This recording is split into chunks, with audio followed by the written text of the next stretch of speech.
नाग पंचमी की कहानी। एक नगर में एक सेठ जी रहते थे। उनके 7 बेटे और 7 बहुएं थी। इन 7 बहुओं में से 6 बहुएं के तो पीहर थे, लेकिन 7वीं बहू का पीहर नहीं था। जब वह गर्भवती हुई तो उसे घेवर खाने की इच्छा हो रही थी।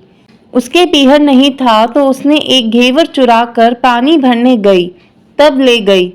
वहां जाकर पेड़ के नीचे घेवर रख दिया और सोचा कि पानी भरकर आराम से घेवर खा लूंगी। जब वह पानी भरकर घेवर लेने गई तो वहां घेवर नहीं मिला। उस पेड़ के पास एक बांबी थी, उसमें एक नागिन रहती थी। वह नागिन भी उस समय गर्भवती थी।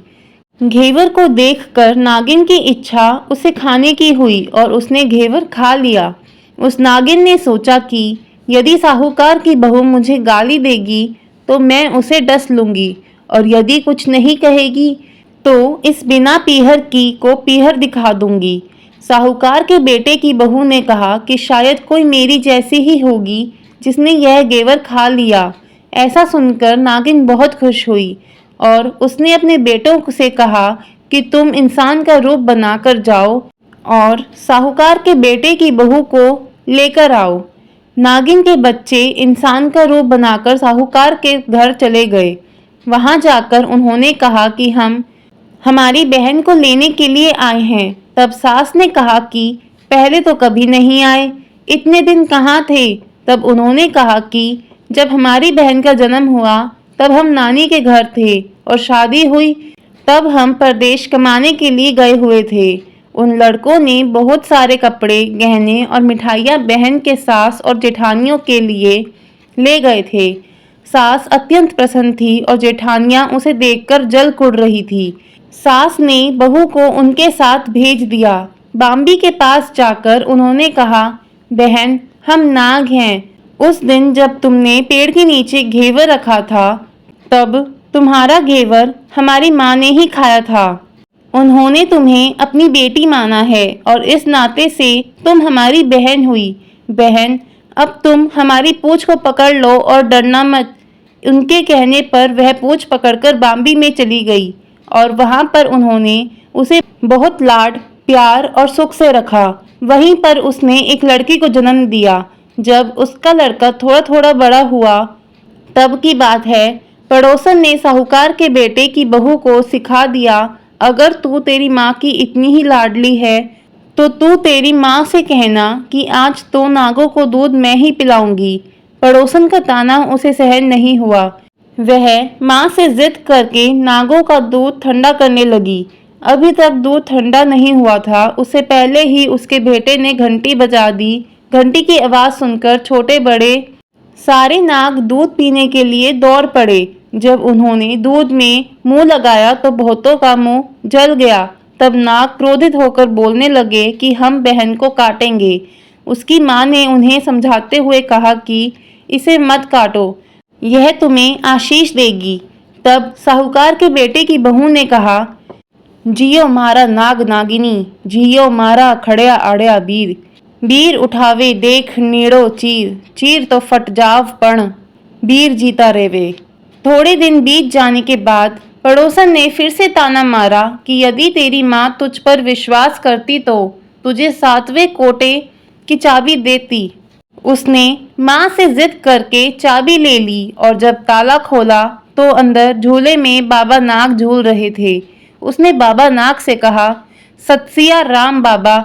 उन्होंने कहा कि तूने सत सिया राम कर लिया, वरना मैं तुझे डस लेता।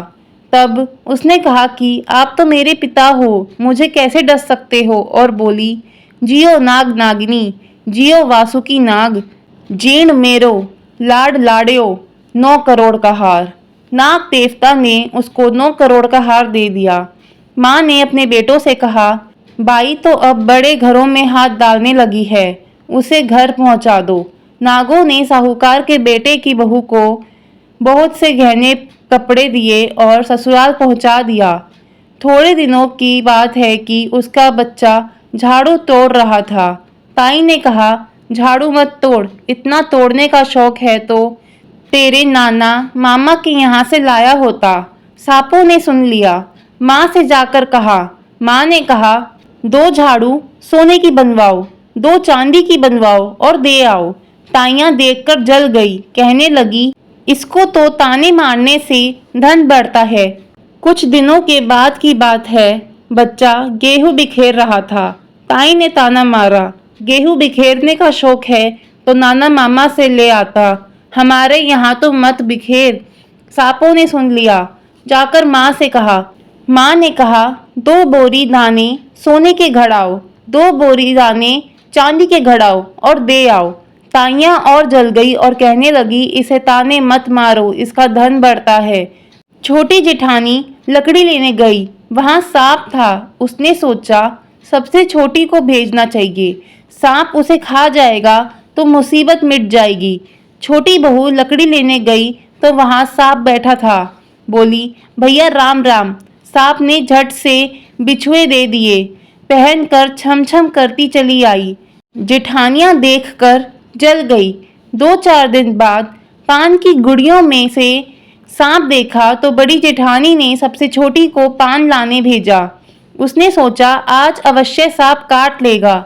सांप को देखकर छोटी बोली, भैया घर के क्या हालचाल हैं? घर पे सब ठीक तो हैं? सबको मेरा राम राम कहना। सांप ने मुंदड़ी पहना दी। जेठानियां फिर जल कुड़ गई।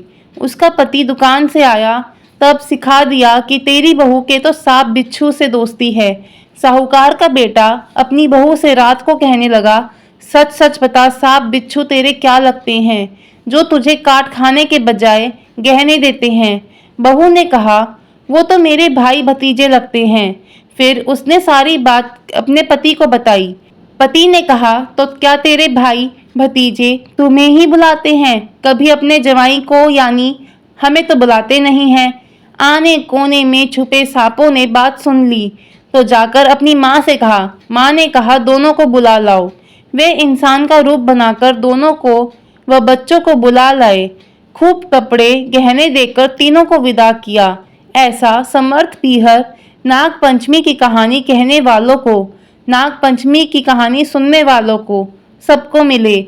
जैसी अनपीहरी वो पहले रही थी, किसी को भी ना रखे।